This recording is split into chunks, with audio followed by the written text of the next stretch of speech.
Okay, so अब first point, objective to form an opinion on the financial statements and express it clearly through a return report. ये objective वगैरह छोड़ देना, मतलब main जो है ना बेसिक एलिमेंट्स है इसका. पर्पस क्या है कि कंपेरेबिलिटी होना चाहिए और कंसिस्टेंसी होना चाहिए, क्योंकि क्या होता है ना, सारे जितने भी चार्टर्ड अकाउंटेंट्स हैं पूरे इंडिया में, सब लोग को एक ही फॉर्मेट यूज करना पड़ेगा. अगर सब लोग अलग अलग तरीके से अपना ऑडिट रिपोर्ट प्रेजेंट करने लग गए तो we as the users of financial statement will not be in a position to understand actually which auditor is trying to say what. Therefore SA 700 का पर्पस ये है, let us have a consistency so that we can compare it with the other companies or compare it with the previous years what exactly the auditors want to say. That is the importance of SA number 700. फिर उसके बाद हम लोग अब आगे बढ़ते हैं, and that is the crux of this SA 700, basic elements of audit report. अब देखो, अब यहाँ पे बैठे हो ना आप लोग, तो वापस से जैसे मैंने कल कहा था कि आप लोग यहाँ पे सेमिनार के लिए आए हो. किसके लिए आए हो? सेमिनार. क्योंकि क्या होता है ना, बच्चा जब है ना ये पढ़ने के इंटेंशन से पढ़ता है ना तो वो जान पे आती है बहुत, बराबर. बट ऐसे ही ज्ञान के लिए, हाँ ऐसा है, देखो आप कभी डिस्कशन करते रहते ना कोई चीज के बारे में, right, you tend to remember it for a longer period of time. But when you are studying anything for the purpose of remembering it, वो जाता ही नहीं दिमाग के अंदर.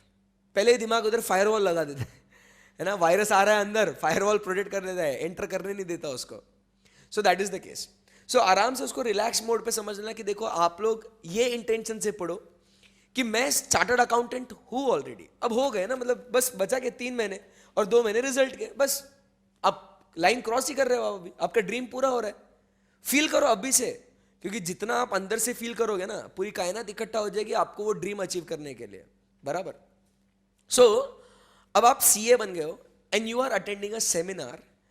अब क्यों अटेंड कर रहे हो सेमिनार? क्योंकि आपके पास एक बहुत बड़ा क्लाइंट है जो आपके ऑफिस में आपका वेट कर रहा है, बराबर. वो आपको लाखों रुपए देगा एज ऑडिट फीस, बराबर. बट आपको उसको देनी है ऑडिट रिपोर्ट. बट साला पंगा ये हो गया कि मेरे को ऑडिट रिपोर्ट बनाना कैसा है मुझे को वो ही नहीं आता है, ओपिनियन कैसे देना है मेरे को वही नहीं आता है. I don't know that structure.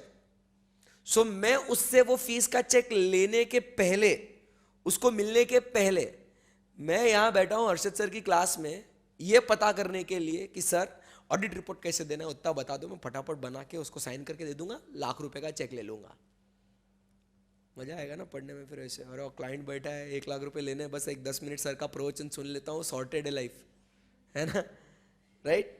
सो चलो बेसिक एलिमेंट. तो बच्चों आप लोग अभी ऑडिट रिपोर्ट बना रहे हैं, बराबर. ऑडिट रिपोर्ट जब अपन बनाते हैं ना, ठीक है, तो आपको ऑडिट रिपोर्ट अपन एक से सामने भी रखते हैं ना आपका. ये भी लेटेस्ट HCC का, हिंदुस्तान कंस्ट्रक्शन कंपनी जो पुणे में मेट्रोज वगैरह चल रही है ना, तो उसकी ये बैलेंस शीट है, ये एनुअल अकाउंट्स है उसके. तो अपन उसकी ही ऑडिट रिपोर्ट देखते हैं. बहुत सारे अलग अलग तरीके के ओपिनियंस भी दिए हैं उन्होंने, तो वो अपन बाद में तो स्टडी कर ही लेंगे. बट पहले एक अपने सामने एक फॉर्मेट होना बहुत अनिवार्य है. ये रहा अपना ऑडिट रिपोर्ट. सही है, फोकस करना बच्चों. आपको ऑडिट रिपोर्ट बनानी है, एकदम ठंडे दिमाग से पढ़ना है इसको, रिलैक्स एकदम, right. So basic element as per ऐसे 700. पहला जो आता है टाइटल. देखो ऑडिट रिपोर्ट आप बना रहे हो, अभी बैठे हो आप लिखने के लिए, पहले आप लिखेंगे टाइटल. अब ऐसा हेडिंग नहीं देना जैसे बचपन में फॉर्मल लेटर राइटिंग करते थे, ऐसे टाइटल लिखेंगे, फिर ऐसे नहीं. टाइटल होगा आपका independent auditor's report. This is 700 revised. So first we will talk about independent auditor's report. And ये ऑल टुगेदर नया स्टैंडर्ड है. ये अभी आया ना नया, इसका मतलब रंग रूप बदल गया ना पूरा. पहले अलग था, अब अलग हो गया, नया आ गया ये. Introduction, because of the introduction of SA 701, बराबर. फिर 570 का गोइंग कंसर्न का रिक्वायरमेंट आ गया इसके अंदर. बहुत सारी चीजें बदल गई इसके अंदर. सो पहले आप देखोगे तो आपको देना है क्या? टाइटल. टाइटल में लिखना है आपको इंडिपेंडेंट ऑडिटर्स रिपोर्ट. दिखता है कि आपको इंडिपेंडेंट ऑडिट रिपोर्ट, ऐसा अलग से टाइटल लिखा नहीं उन्होंने, but title is what, it should indicate that the report is of the independent auditor. आई बात समझ में आपको? That is title. टाइटल होने के बाद we come to the second point is the addressee. Addressee मतलब किसको रिपोर्ट कर रहे हैं. It depends upon the circumstances of the situation for what you are auditing. जैसे ब्रांच ऑडिटर है, he will report to the company auditor. Internal auditor है, he will report to the management. Statutory auditor है तो he will report it to the members of the company. When we C over here, can you see, to the members of Hindustan construction company limited, addressee. आई बात समझ में आपको? ये 700 के हिसाब से बना है बच्चों. आई बात समझ में आपको? सो फर्स्ट अपना जो है वो क्या है बच्चों? Title. Number 2 is what we talk about is the addressee. And then the next part is auditor's opinion. यहां से इंपॉर्टेंट चीजें शुरू होती है, एकदम आराम से सुनना. Auditor's opinion. This section is divided into 2 parts. Number 1, it shall, अपने पर्पस के लिए अपन लिखते हैं, it shall talk about the introduction. And number 2 we talk about is the opinion. So auditor's opinion में अपन लोग 2 हिस्से डिवाइड करते हैं उसको. वो कौन से 2 हिस्से होंगे? Number 1 is what? The introduction. And number 2 is what? The opinion. अब इंट्रोडक्शन में क्या है देखना. आइडेंटिफाई द एंटिटी, कि हमने इसका ऑडिट किया है करके लिखना पड़ेगा ना, कौन सी कंपनी है बॉस. नहीं तो अपन लोग तो ऑफिस में क्या करते, 3 चीजें करते ऑडिट रिपोर्ट बनाने के लिए. Control A, control C and then control V, and then we change the date and everything. बराबर. तो अब अगर सबका वैसे है साहब, पता तो चले किसका है ये. तो इसके लिए दे राइट आइडेंटिफाई द एंटिटी, किसका है ये. फिर आपने इसका कॉपी करके इसमें फिर नाम चेंज करते हैं, है ना. This is what our office fun is, है ना. So identify the entity. After you identify the entity, you have to state that it has been audited. ये एंटिटी है, हाँ हमने इसका ऑडिट किया है. देन थर्ड और फोर्थ क्या कहता है? Identify the title of each statement, मतलब balance sheet, profit and loss account, cash flow statement. And then fourth में क्या लिखा हुआ है? Also refer to the notes to accounts. And then last point लिखता है स्पेसिफाई द डेट और the period. Date होती है बैलेंस शीट के लिए और पीरियड होता है statement of profit and loss के लिए. तो ये सब चीजें लिखनी है. मतलब क्या? हाँ हमने इसका ऑडिट किया है, ये चीजें देखिए, including notes to accounts for this period और दिस डेट. बराबर के नहीं? आपने ऑफिस में कभी ये पढ़ा होगा स्टेटमेंट, वी हैव ऑडिटेड. लिखा कैसे है? Have audited. मतलब क्या है? State that we have audited. The accompanying CFS of HCC limited, मतलब आइडेंटिफाई द एंटिटी. ये स्टेटमेंट पैराग्राफ में बन गया ना अब ये. बराबर. आइडेंटिफाई द एंटिटी वाला पॉइंट मिला आपको. State that it has been audited मिला आपको. अब देखो आगे, referred to as the group its associate JV which comprise balance sheet. क्या आगे डेट भी लिखा है क्या? So specify the date, statement of profit and loss for the period. बराबर. Including cash flow, notes to account, सब कुछ लिखा है. तो that is the introduction they have given. पता तो चले ये किसका है करके. आई बात समझ में आपको? Yes. So we come to the second part of the auditors opinion. हम लोग अभी कहाँ हैं? टाइटल. फिर हम लोग हैं एड्रेसी. फिर उसके बाद ऑडिटर्स ओपिनियन. उसमें 2 हिस्से हैं. First is introduction, second is opinion. Opinion बच्चों यहां पे 2 तरीके के हैं. ओपिनियंस यहां पे 2 तरीके के हैं. वो कौन से हैं? एक तो है फेयर प्रेजेंटेशन फ्रेमवर्क और दूसरा है compliance framework. What is this? Let us try to understand. ये बहुत है ना इंपॉर्टेंट है to understand what is FRF and compliance framework. ध्यान से सुनना. अभी क्या होता है मैं आपको एकदम सिंप्लीफाइड लैंग्वेज में बताता हूं. बराबर. मतलब नहीं, पहले टेक्निकल लैंग्वेज में बताता हूं, फिर सिंप्लीफाइड लैंग्वेज में. ठीक है ना? अब यहां पे दोस्तों ऑडिट की भाषा में बोलूं तो यहां पे एक है रिस्पॉन्सिबल पार्टी। कौन? रिस्पॉन्सिबल पार्टी, जो बनाता है सब्जेक्ट मैटर। और ये जो सब्जेक्ट मैटर बनता है ना, ये सब्जेक्ट मैटर बनता है based on the applicable criteria. Correct है? Responsible party will prepare subject matter based on the applicable criteria, and this is prepared for the use of the intended users. Okay, but these intended users does not have any confidence on the subject matter prepared by the responsible party. बराबर? Therefore, what happens is this subject matter is given to the practitioner, who evaluates this subject matter based on the applicable criteria.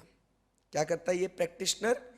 Evaluate करता है based on the applicable criteria, and then he forms an opinion, and this opinion is then given to intended users where their assurance or confidence is increased because the practitioner is saying so. Barabar? So this type of engagement is called as assurance engagements, जिसमें आप intended users का confidence बढ़ाते हो। Sir value addition हुआ क्या? हाँ हाँ। अब अगर अपन इसको अपने नॉर्मल कंपनीज की बात कर रहे हैं ना, सो रिस्पॉन्सिबल पार्टी मतलब कौन बोलेंगे अपन? Management. We all know management is responsible for preparation of financial statements. Subject matter financial statements, बराबर कि नहीं? Criteria, Schedule 3, that is the financial reporting framework.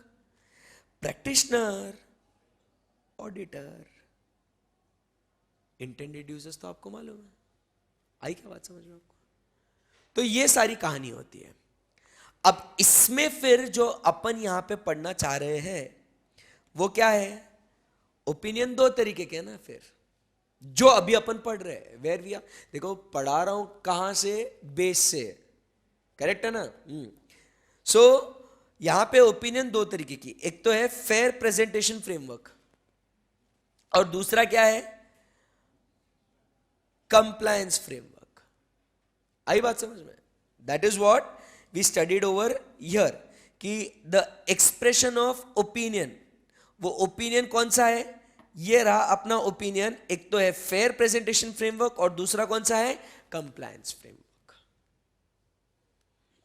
Now the question is what is fair presentation framework? जिसमें अपन लोग बोलते हैं ना financial statement gives true and fair view, बराबर, उसको बोलते हैं true and fair view. That is उसको बोलते हैं compliance framework, sorry fair presentation framework. मतलब क्या? जब अपन अपना ऑडिट करते हैं ये उद्देश्य से कि बाबा books of accounts they are prepared in accordance with section 128 that is as per law, double entry book keeping system and on accrual basis.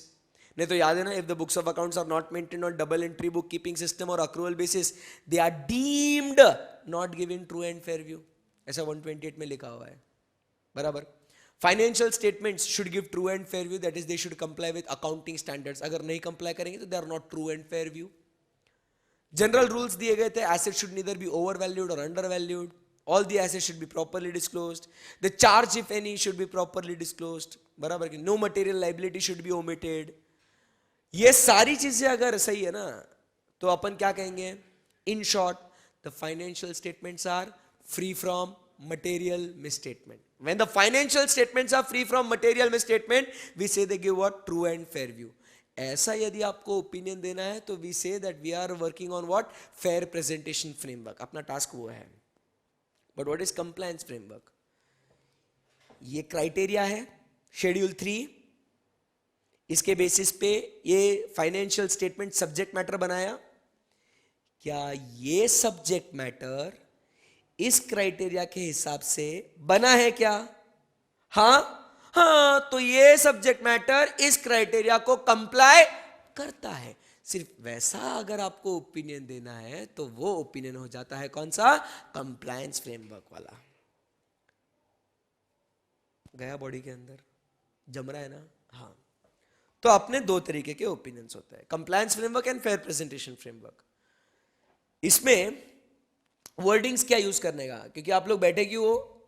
हाँ सर हमको समझ में आ गया, टाइटल बना दिया, एड्रेस ही लिख दिया, जो ऑफिस में बैठा उसको एड्रेस कर दिया, अब इंट्रोडक्शन दे दिया, ओपिनियन। बस सर ओपिनियन का वर्डिंग क्या देना है, लिखो कैसे? सो देखो, फेयर प्रेजेंटेशन फ्रेमवर्क के लिए वर्डिंग्स क्या यूज की गई है? फेयर प्रेजेंटेशन फ्रेमवर्क के लिए देखो वर्डिंग्स क्या यूज करी गई है? In our opinion the accompanying financial statement present fairly in all material respects in accordance with the applicable financial reporting framework. Sir क्या है ये? मेरे को कभी पसंद नहीं आया ये, इसके लिए मैं ये और देख के बहुत खुश होता हूं। मेरे को वो फर्स्ट लाइन कभी पसंद नहीं आई, तो सेकेंड लाइन अपने दिल को छूने वाली है।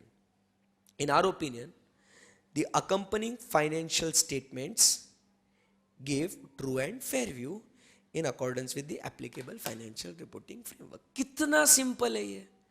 in our opinion, अपन वैसे ही बोलते ना, अपने को ओपिनियन क्या देना है? that the financial statement gives true and fair view। ये तो अपन हमेशा बोलते हैं। so बस अपने को वर्ड्स क्या जोड़ने हैं? in our opinion the accompanying financial statements give true and fair view in accordance with the applicable financial reporting framework। in accordance with applicable financial reporting framework मतलब वो अपना क्राइटेरिया। अपन बोल रहे हैं कि ये subject matter that is accompanying financial statement true and fair view देता है in accordance with our criteria. What is the criteria? Applicable financial reporting framework. ये बेस्ट है ना? एंड यही आप अगर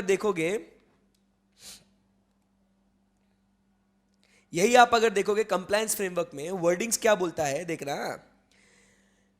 द अकंपनिंग फाइनेंशियल स्टेटमेंट्स मतलब सब्जेक्ट मैटर। अब कंप्लायंस है मतलब अपने को क्या बोलना है कि क्या ये इसके हिसाब से बना है या नहीं। That is what they are saying, it is prepared in accordance with in all material respects in accordance with the applicable financial reporting framework, which is what we say this is the criteria। जमा क्या? बोलो yes or no? yes, perfect है। so दोस्तों अपना opinion दो तरीके का, कौन सा दो तरीके का ओपिनियन अपना? Fair presentation framework, compliance framework. Fair presentation framework अगर ओपिनियन ड्राफ्ट करने के लिए आया तो क्या लिखेंगे? In our opinion, the accompanying financial statement give true and fair view in accordance with the applicable financial reporting framework। Compliance framework का opinion draft करने के लिए पूछा तो अपन क्या बोलेंगे? The accompanying financial statements are prepared in accordance with the applicable financial reporting framework। जमा? Yes। Remember, ये सब अपन ने अच्छा बोला है। क्यों? क्योंकि अपन जो बात कर रहे हैं ये कौन सा ओपिनियन की बात कर रहे हैं अपन? ये unmodified opinion, the clean opinion, जिसमें अपने को कोई भी रिजर्वेशन या रिमार्क नहीं है। इसके लिए बोल दिया कि सब कुशल मंगल है, they are true and fair view. हाँ वो उसके हिसाब से बने हैं, ऐसा बोल दिया अपन ने। आई बात समझ में आपको? बोलो यस और नो? यस, परफेक्ट है। अब ओपिनियन दिया ना, ओपिनियन दे डाला ना, बोल दिया ना क्या? It is what? Unmodified. Fair presentation framework और कंप्लायंस। अब किस बेसिस पे बोला रे? ये जो ऊपर तुमने बोला वो किस बेसिस पे बोला? तो नेक्स्ट अपना हेडिंग क्या आएगा? नेक्स्ट हेडिंग क्या आएगा? Basis for opinion. आई बात समझ में? जिसमें पॉइंट्स बहुत सिंपल है। वो बोलता है we have conducted our audit in accordance with standards on auditing. अभी तो बोला ना कैसा करने का है, 200, 210 पूरा सीरीज अपन ने पढ़ा था ना, इसके लिए पढ़ाया था मैंने ये चीज के लिए। और आपको मालूम भी होगा कि जब अपन ड्यूटीज ऑफ ऑडिटर पढ़ रहे थे, लिंकिंग देखना बहुत जरूरी है बॉस। जब अपन ड्यूटीज ऑफ ऑडिटर पढ़ रहे थे, एक था duty to inquire in specific matters, duty to sign the audit report and third was duty to comply with standards on auditing. तो अपना वो रिपोर्ट करना इसमें बेसिस कि हमने पूरा जो ऑडिट है ना we have conducted in accordance with standards on audit. Next, refer to the section of auditor's report that describes the auditor's responsibility under SA।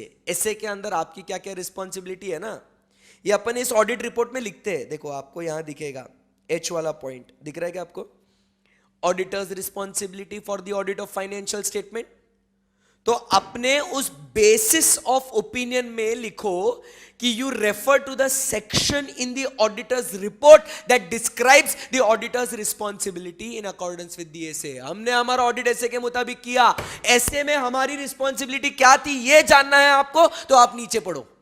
बोल रहा हूं मैं मेरी रिस्पॉन्सिबिलिटी क्या क्या है, और सिर्फ रिस्पॉन्सिबिलिटी नहीं कितना बोला है रे, देखना ये सबसे बड़ा पार्ट है responsibility. The auditor's report shall, the auditor's report shall further, the auditor's report also shall. मान रहे नहीं हो, कितना है वो, कितना है, देखो देखो, मतलब this is the major part. So बोलता है आपको अगर हमारी रिस्पॉन्स, देखो हमने तो आपको बोल दिया ना कि हमने हमारा ऑडिट ऐसे के मुताबिक किया है। कोई लोग जानने के लिए उत्सुक होंगे, तुमने ऐसे कैसे, हमको क्या मालूम ऐसे क्या होता है, सी जनरल पब्लिक राइट, हमको क्या मालूम ऐसे के क्या होता है। बराबर, सीए बनने के बाद भी आधे बच्चों को मालूम नहीं होता है ऐसे क्या होता है, वो ऐसे ही है ना। तो यूजर्स को मालूम होना चाहिए कि as an auditor what is your responsibility. So in the second point you write, you describe the responsibility of the auditor and you make sure you make a statement that refer to the auditors in the section in the auditor's report that describes the auditor's responsibility in accordance with SA। आई बात समझ में। फिर third point वो कहता है हम लोग मोहमाया से मुक्त थे, we are independent, our opinion is not subordinate to the whims and wishes of the other person। कोई हम पे जोर जबरदस्ती नहीं करे थे, जो भी कहा है हमने वो हमें जो लगता है हमने वो कहा है। We are independent, our decisions our opinion is not subordinate to anyone else. आई बात समझ में। बताओ लोगों को कि ऑडिटर इंडिपेंडेंट है, बराबर। So state that we are independent, we complied with the relevant ethical requirements, integrity, objectivity, professional competence and due care, professional judgement, confidentiality, this are our ethical requirements. हाँ हमने इसको कंप्लाई किया है boss. आई बात समझ में आपका। उसके बाद relating to the audit and has fulfilled with the ethical responsibilities in accordance with the code of ethics issued by ICAI। मतलब तुम इंडिपेंडेंट थे, तुमने एथिकल रिक्वायरमेंट्स को भी पूरा किया, और इंस्टीट्यूट ने जो तुम्हें प्रोफेशनल एथिक्स दिए थे ना, हाँ हमने उसको भी पालन किया है, हमने कोई गलत काम नहीं किया है। एंड फिर आखिरी में जो बहुत ही इंपॉर्टेंट है, ये कहना है कि हमने जो हमारा ओपिनियन दिया है ना, उसके लिए हमने क्या ऑब्टेन किया है, सफिशिएंट अप्रोप्रिएट ऑडिट एविडेंस। क्योंकि जब तक तुम बाकी सब कितना भी लिख लो रे, जब तक तुम ये नहीं कहते ना कि तुम्हारा एविडेंस कुछ प्रूफ के बलबूते पे दिया गया है, तब तक कोई वैल्यू नहीं है उसकी। तो फोर्थ पॉइंट में आपको लिखना बहुत एसेंशियल है, that you have given your opinion based on what, obtaining sufficient and appropriate audit evidence. आई बात समझ में। तो ये आपका बेस हो गया कि इस बेसिस पे आपने ओपिनियन दिया है, राइट। कभी कभी आपको एग्जाम में आएगा कि draft an opinion, draft an unqualified opinion, unmodified opinion. तो आपको सिर्फ वो ऊपर एफआरएफ और कंप्लायंस फ्रेमवर्क वाला उतना ही नहीं लिखना, क्योंकि वो ओपिनियन के साथ आपको बेसिस ऑफ ओपिनियन भी देना बहुत ज़रूरी है। And how this will work in the case study form में, केस स्टडी फॉर्म में आपको एक सिचुएशन देंगे, and in this situation which give the best suitable opinion, ऐसा आपको आएगा एग्जाम में question. So you should know कि what type of opinion is to be given, it's clean देना है या फिर मॉडिफाइड देना है, वो या तो आपको क्वालिफाइड, डिस्क्लेमर, एडवर्स, और फिर उसके नीचे उसका बेसिस भी देना है, राइट। ओके, फिर ये वाले ईएफ तो पॉइंट्स एकदम सिंपल है। वो क्या कहते हैं, ईएफ वाले पॉइंट्स क्या कहते हैं कि you have to talk about going concern. Going concern के बारे में बात करें तो एज पर से 570 रिपोर्ट करना है। की ऑडिट मैटर्स जो नया ऐसे है वो एज पर ऐसे 701 करना है, तो रिस्पेक्टिव वो स्टैंडर्ड्स जब पढ़ेंगे तब आपका वो क्लियर हो ही जाएगा. सो responsibility of financial statements, obviously ये किसकी रिस्पॉन्सिबिलिटी होगी? मैनेजमेंट की, जिसमें हम लोग लिखेंगे कि preparing financial statement is their responsibility, internal control लगाना उनकी रिस्पॉन्सिबिलिटी है, and to assess the entity ability to continue as going concern is their responsibility. तो ये 3 रिस्पॉन्सिबिलिटीज अपन अपने ऑडिट रिपोर्ट में लिखेंगे. कोई दिक्कत है आपको यहां तक? नहीं? ओके.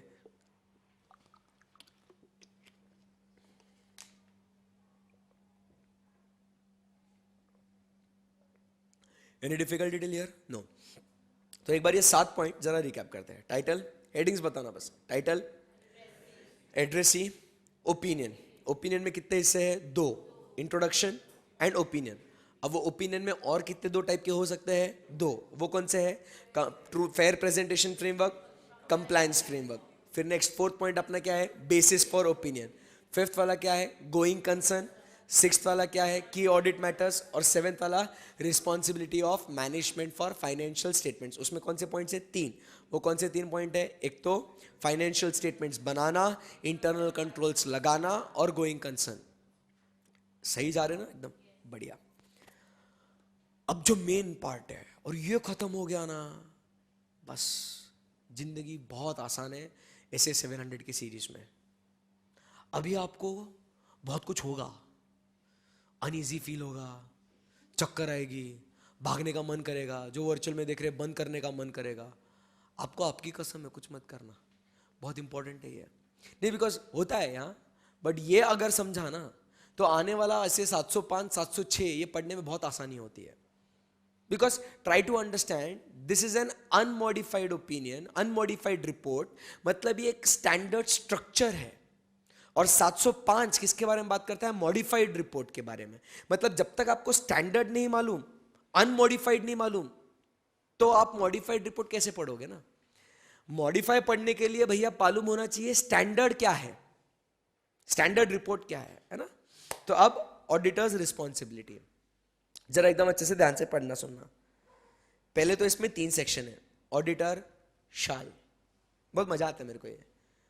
ऑडिटर शाल फर्दर, फिर आगे बोलता है ऑडिटर ऑल्सो शाल. मतलब ये 3 हिस्से हैं. कितना ज्ञान है बॉस, कितना रिपोर्ट करना है एक इंसान ने. कोई टेंशन नहीं है. मेरे को तो है ना एक चीज आपके साथ शेयर करनी है. Always remember when you are studying for any subject, जब कभी कंटेंट ज्यादा होता है ना, बच्चों को बहुत डर लगता है, अरे मेरे से होएगा क्या, ऐसा वैसा. और छोटा रहता है ना, अरे इतना सही है. बट रिमेंबर, जब ज्यादा कंटेंट देते हैं ना किसी एक चीज के बारे में, मतलब वो बहुत सिंपल है, क्योंकि उन्होंने बहुत घुमा के सिंप्लीफाइड लैंग्वेज में लिखा हुआ है उसको. छोटा सा है ना, दैट इज द ट्रबल. क्योंकि 2-4 लाइन में बोल के खत्म कर दिया ना, उसका आगे पीछे कोई भी नहीं है, लिंक रेफरेंसेस कहां से लाए, that is the trouble. So always remember, एक ये माइंडसेट आपका चेंज करने का. जब लंबा है ना उसको पढ़ते जाना बराबर, and you will be finding at the end, अरे यार ये बहुत इजी है सही में, है ना? ये मैं यहां पे प्रूव करके दिखाऊंगा. एकदम आराम से सुनना. Auditors report shall state that the objectives of the auditor are obtain reasonable assurance that the financial statements are free from material misstatement and issue the report. सही है ना? अपनी रिस्पॉन्सिबिलिटी ऐसे के हिसाब से क्या है? obtain reasonable assurance that financial statements are free from material misstatement and issue report. अब फ्री फ्रॉम मटेरियल मिसस्टेटमेंट्स की बात करते हैं. सो पहले अब आपको लेना है रीजनेबल अश्योरेंस. सो वो कहता है reasonable assurance is a high level of assurance but not a guarantee that we will always detect a material misstatement when exist. Try to understand, there are 3 types of assurances. Audit की भाषा में अगर बोलूं तो absolute assurance, reasonable assurance, limited assurance. आई बात समझ में? एब्सोल्यूट अश्योरेंस मतलब 100%, 100%, विच इज नॉट पॉसिबल. बराबर? So it is saying that absolute that is guarantee तो नहीं दे सकते, बट उसके नीचे का जो रीजनेबल है, which is also a high level of assurance, बराबर, वो दे सकते हैं. बट हां, भले ही हम लोग रीजनेबल अश्योरेंस आपको दे रहे हैं, आप ये मत समझ जाना कि अगर कोई मटेरियल मिसस्टेटमेंट मौजूद होगी तो गारंटी है, दावा है कि हम लोग वो डिटेक्ट कर लेंगे हमेशा. प्लीज, सॉरी, नहीं हो पाएगा. आई बात समझ में? See, we are performing our duties with proper diligence, with proper skill and care. But अगर कोई मटेरियल मिसस्टेटमेंट होएगा, हो सकता है, हम लोग गारंटी नहीं दे सकते कि it will be detected only. ये समझ लो, ये हमारी रिस्पॉन्सिबिलिटी बता रहे, बयां कर रहे हैं. समझ में आया? नंबर 2, बताओ उनको मिसस्टेटमेंट किसके वजह से आ सकती है. Misstatement can arise because of fraud और एरर. एंड फिर बताओ कि ये मटेरियल कब होगा. When individually or when aggregated with other misstatements could reasonably influence the economic decisions of the users taken on the basis of financial statement as a whole. Sir नहीं पल्ले पढ़ा रहे, ध्यान से सुनना. अपने को मिसस्टेटमेंट्स कैसे चाहिए बच्चों? मटेरियल और immaterial. Material. What is materiality? Materiality is something that influences the economic decisions of the users. Correct है? आई बात समझ में? सो ये डेफिनेशन हो गया मटेरियलिटी. बट ये मटेरियलिटी कैसे हो सकती है? एक गलती अपने आप में बड़ी गलती हो सकती है, या छोटी छोटी गलतियां मिलके एक बड़ी गलती हो सकती है. That is what you define materiality. Individually और in aggregate influences the economic decision. That misstatement is called as what? Material misstatement. आई बात समझ में आपको? एंड लास्ट में यू प्रोवाइड द डेफिनेशन और description of materiality as per any financial reporting framework, अगर उसमें दिया हुआ होगा तो. अब सर ये पढ़ लिया, हल्का हल्का समझ में आ गया, बट आप तो बोल रहे थे बहुत इजी है पूरा याद करने के लिए, ऐसा वैसा. तो अगर आप देखोगे ना, इसके अंदर एक थीम दी गई है. वो थीम है about RMM, risk of material misstatement. अगर आप फोकस करोगे ना इन तीनों पॉइंट्स में, सिर्फ रिस्क ऑफ मटेरियल मिसस्टेटमेंट, या रिस्क भी छोड़ो, सिर्फ किसके बारे में बात करिए? मटेरियल मिसस्टेटमेंट की बात करिए. देखो ना शुरुआत से, अब देखना, सिर्फ मटेरियल मिसस्टेटमेंट. पहला क्या बोला?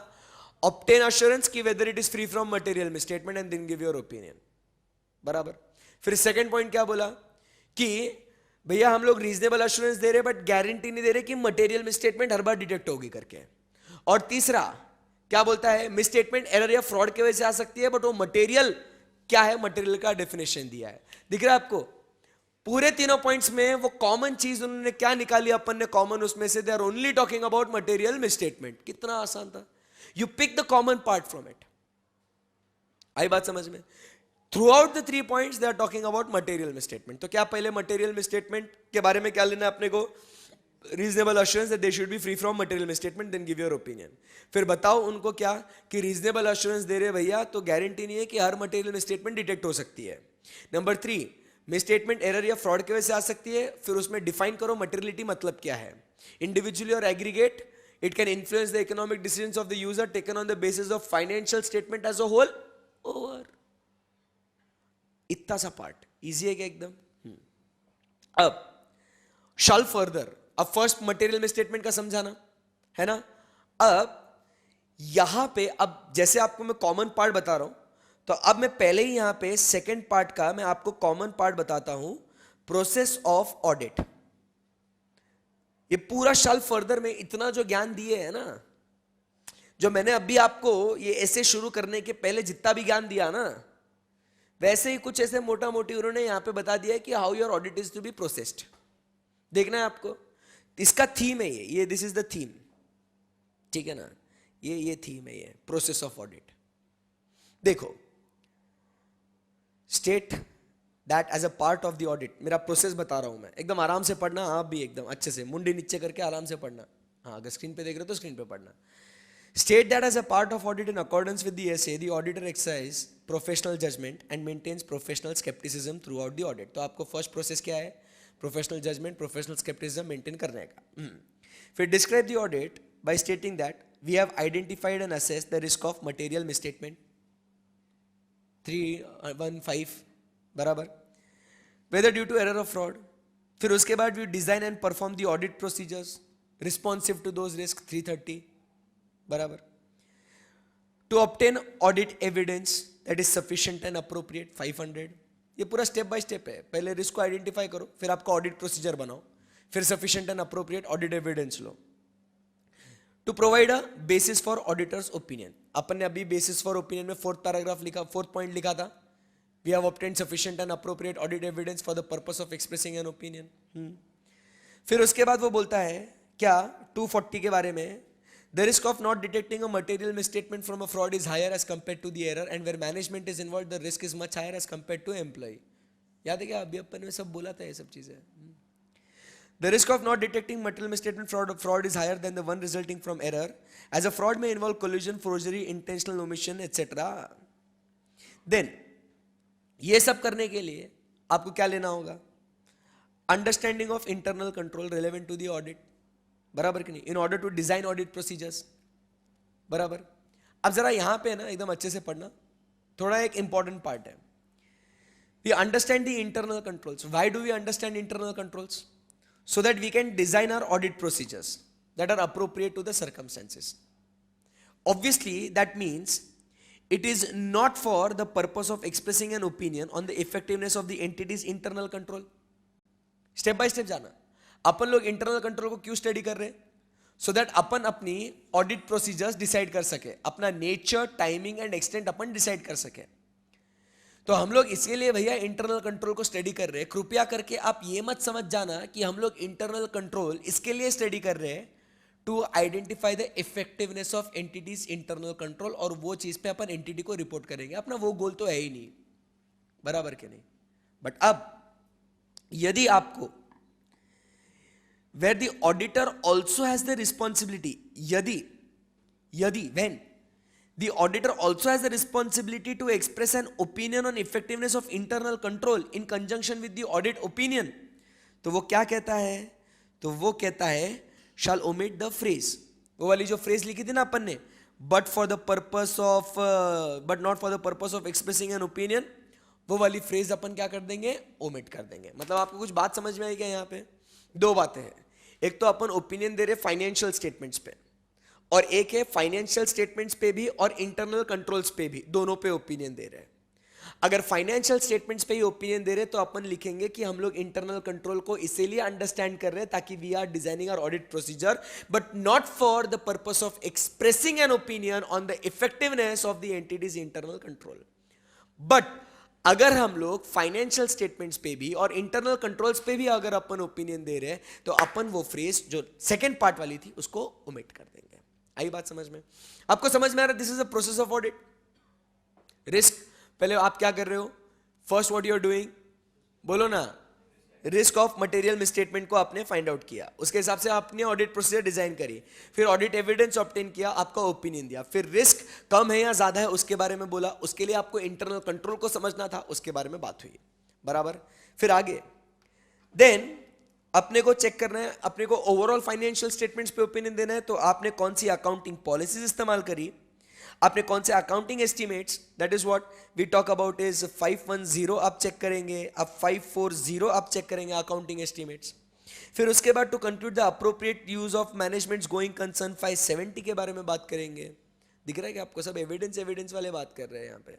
फिर उसके बाद when financial statements are prepared in accordance with fair presentation framework, evaluate overall, मतलब अगर एफआरएफ के बेसिस पे है तो आपको ओवरऑल प्रेजेंटेशन, स्ट्रक्चर, डिस्क्लोजर बराबर से है या नहीं चेक करना है. एंड लास्ट में अगर आप किसी और का काम यूज कर रहे हो तो आपको वो भी चेक करना पड़ेगा. Okay, this is the process of audit. And अब आपको लास्ट में यहाँ पे कॉमन देखो, मैं आपको हाईलाइट करके देता हूँ, बहुत मजा आएगा आपको.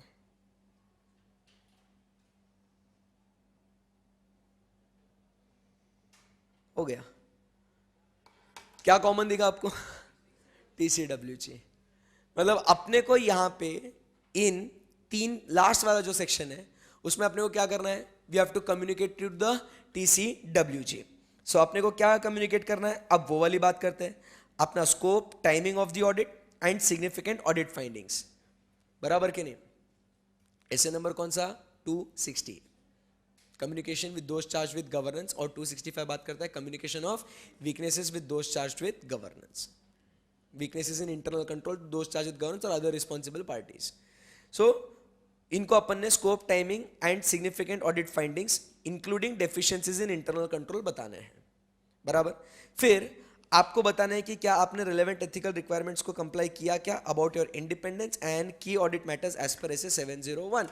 तो बस आपको ये तीन बातें रिपोर्ट करनी है, हो गया। आई बात समझ में आपको? That's it, the main part of essay is over. अब लोकेशन, मतलब ये जो इतना ज्ञान जो आपने 8 वाले पॉइंट में लिखा था ना, शाल ऑल्सो, फर्दर, बराबर ना, ये आप कहां लोकेट करना चाहोगे, ये डिस्क्रिप्शन आपको कहां दिखाना है, तो आप ये आपके ऑडिट रिपोर्ट के मेन बॉडी में दिखा दो, या तो आप इसको अपेंडिक्स के माध्यम से एंड में जोड़ लो, या तो आप इसको कोई वेबसाइट पे डाल दो और फिर उसका लिंक यहां पे दे देना ऑडिट रिपोर्ट में, तो लोग वहां पे जाके पढ़ लेंगे, क्योंकि बहुत ज्यादा लिखना है ना तुमको, तो ऑडिट रिपोर्ट अननेसेसरी इतनी नंबर ऑफ पेजेस की बनेगी, तो इसके लिए आप वो लिंक दे दो। आई बात समझ में? फिर other responsibility, other reporting responsibilities, जैसे इसमें क्या आएगा, आपको याद है कारों के ऊपर अपने को पॉइंट्स रिपोर्ट करने हैं, ऑडिट रिपोर्ट में डालना है, बट कारों के लिए कहीं जगह है क्या? अदर रिपोर्टिंग रिस्पॉन्सिबिलिटीज, अभी जो अपन ने जो ऑडिटर्स रिस्पॉन्सिबिलिटी डाली ना, वो ऑडिटर की रिस्पॉन्सिबिलिटी इन अकॉर्डेंस विद एसे डाला ना। हेलो, ऑडिटर की रिस्पॉन्सिबिलिटी जो अभी अपन ने 3 पैराग्राफ्स पढ़े वो एज पर एसे थे ना पूरे पूरे। अपने ऊपर कोई कानून भी तो रिस्पॉन्सिबिलिटी लगा सकता है ना, जैसे कंपनीज एक्ट ने अपने को बोला कारों के ऊपर 16 पॉइंट के ऊपर रिपोर्ट करो अगर आपको एप्लीकेबल होगा तो। कंपनीज एक्ट ने आपको बोला advances, book entry, company other than banking और इन्वेस्टमेंट कंपनी, या डिपॉजिट्स, पर्सनल एक्सपेंसेस, वो हुआ ही नहीं हुआ, उसके ऊपर भी रिपोर्ट करो। या तो आपको याद है आपको वो भी रिपोर्ट करना था, duty to report 143 subsection 3, whether you have obtained all the information and explanation which is to the best of your knowledge and belief were necessary to conduct the audit. Number 2, आपको report करना है about what, whether report from the branches have been received, whether proper books of accounts as required by law has been maintained, whether they agree with the financial statements, whether they comply with the accounting standards. याद आ रहा है क्या आपको? भैया ये सब report कहां करूं? ये तो स्टैंडर्ड की रिस्पॉन्सिबिलिटी नहीं है, ये तो कानून की रिक्वायरमेंट है। सो स्टैंडर्ड मतलब 700 में इसकी जगह कहां है? तो जगह ये है other reporting responsibilities. You can see this कि ऑडिटर्स रिस्पॉन्सिबिलिटी आपको दिख रहा है क्या? ये पूरा स्टैंडर्ड के बेसिस पे, our responsibility to express an opinion based on their audit, जो अभी अपन ने पढ़ा ना पूरा पूरा 3 सेक्शंस, वो ये। फिर बेसिस ऑफ ओपिनियन वो पढ़ा अपन ने। फिर यहाँ पे EOM वगैरह है ये, हाँ ये अदर मैटर्स, ये नहीं, ये भी 706 का है ये। हाँ ये दिख रहा है क्या हेडिंग आपको, रिपोर्ट ऑन अदर लीगल और रेगुलेटरी रिक्वायरमेंट्स, जो अभी अपन पढ़ रहे हैं। सो देखो बच्चों, अपन ने यही पढ़ा था 143(3) में, we have sought all the information in our opinion, proper books of accounts have been maintained, possible effects of the matters, ये बोला उन्होंने, ये सब अपन ने यही दिया है ना। और ये देखो, ये कारों के ऊपर इधर उन्होंने रिपोर्ट नहीं किया है, क्यों? क्योंकि ये कंसोलिडेटेड फाइनेंशियल स्टेटमेंट्स की ऑडिट रिपोर्ट है, और अपन ने पढ़ा था CARO is not applicable to consolidated financial statements. देखो यहाँ इन्होंने लिखा भी होगा कहीं तो भी,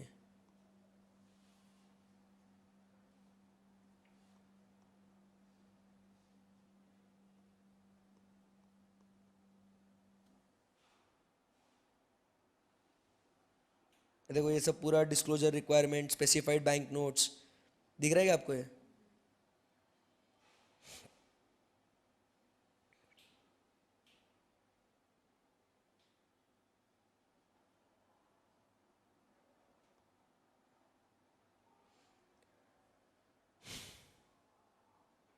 ठीक है, सो ये हो गया अदर रिस्पॉन्सिबिलिटी। फिर ऑडिटर ही साइन करेगा, उसके बाद प्लेस और डेट, जिस दिन साइन करेगा और जहां पे साइन कर रहा है वो, ओवर।